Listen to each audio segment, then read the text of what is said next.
Today we're diving deep into one of the most game-changing books ever written on personal finance, Rich Dad's Cashflow Quadrant, Rich Dad's Guide to Financial Freedom by Robert Kiyosaki. Ever wondered why some people seem to have money working for them while others struggle paycheck to paycheck?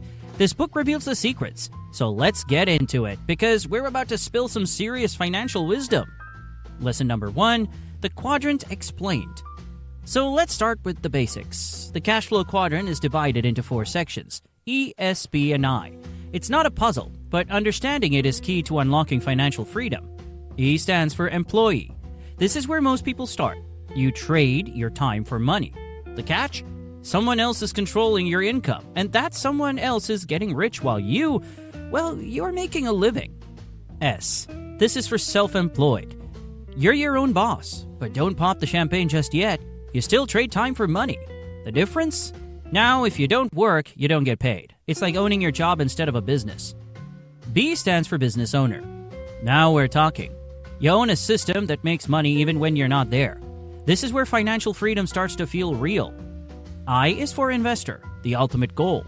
Your money works for you, growing while you sleep, travel, or do whatever you want. This is the sweet spot where the wealthy hang out. Now the question is, which quadrant are you in? And more importantly, which quadrant do you want to be in? Let's dive into the lessons that will get you from where you are to where you want to be. Lesson number 2, the employee trap. Let's start with the employee quadrant, the so-called safe option. Robert Kiyosaki shares a story about his poor dad who spent his entire life working hard in the employee quadrant. He had a good job, a decent salary, but always struggled financially. Why? Because as an employee, your earning potential is capped, and your security is an illusion. Think about it. You work, you earn, you spend, and then you do it all over again. You're running on a hamster wheel, going nowhere fast. Meanwhile, the guy who owns the wheel, the business owner, he's getting rich. Kiyosaki's poor dad believed in job security, but when he lost his job, the security disappeared overnight. The lesson here? If someone else controls your paycheck, they control your life. Start thinking about how you can shift from working for money to making money work for you, because trust me, your boss isn't going to make you rich. Only you can do that. Lesson number 3, the self-employed illusion. Next up, the self-employed quadrant. Being your own boss sounds amazing, right? But here's the catch that Kiyosaki's rich dad pointed out. If you're self-employed, you're often the hardest worker in your business, and your income is still tied to your time. Kiyosaki gives the example of doctors and lawyers who may earn high incomes but are stuck in the S quadrant. If they stop working, their income stops too. They own a job, not a business, and that's a big difference. Here's a reality check. If you're self-employed and thinking you're on the fast track to wealth, you might be in for a surprise. The lesson here? To truly escape the rat race, you need to move towards owning a business or becoming an investor. Otherwise, you're just a higher paid hamster on a different wheel. Lesson number 4. The power of business ownership. Now we're getting to the juicy part, business ownership. This is where financial freedom starts to feel tangible. Kiyosaki's rich dad always encouraged him to focus on the B quadrant because it's where you can create systems that generate income without you. Imagine you own a franchise. Whether it's a McDonald's or a local coffee shop, the system is what makes money, not just you. Kiyosaki uses the example of Ray Kroc, the founder of McDonald's.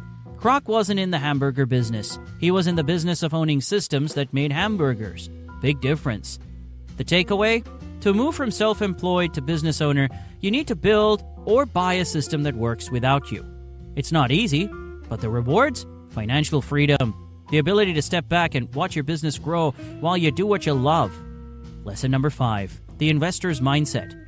Finally, let's talk about the investor quadrant, the ultimate goal. This is where your money starts working for you instead of the other way around. Kiyosaki emphasizes that anyone can become an investor, but it requires a shift in mindset. Kiyosaki shares his experience with real estate as an example.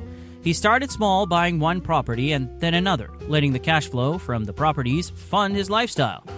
Over time, his investments grew and so did his wealth. The key? Patience, education, and a willingness to take calculated risks. The lesson here? Don't just aim to earn money. Aim to multiply it. Invest in assets that generate income, whether it's real estate, stocks, or your own business. The earlier you start, the more time your money has to grow. And trust me, compound interest is like magic. It does wonders when given time. Lesson number 6, the shift in mindset. So how do you make the leap from one quadrant to another? It's all about mindset, my friends. Kiyosaki learned early on that the journey from employee to business owner or investor isn't just about having money. It's about changing how you think. Kiyosaki shares a pivotal moment when he realized he needed to stop thinking like an employee. He started to see opportunities where others saw risks. And that mindset shift was what allowed him to move into the B and I quadrants. The takeaway? Start by educating yourself. Read books, attend seminars, find mentors, whatever it takes to shift your mindset from earning a living to creating wealth. Once you make that shift, the possibilities are endless. Lesson number 7. The importance of financial education. Speaking of education, let's talk about one of the most crucial lessons from the book: financial literacy. Kiyosaki emphasizes that the reason most people stay stuck in the E and S quadrants is because they're financially illiterate. Kiyosaki shares how his rich dad taught him about money from a young age, lessons that weren't taught in school, while his poor dad stressed the importance of getting a good job.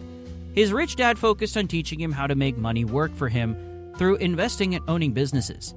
The lesson here? Don't rely on traditional education to teach you about money.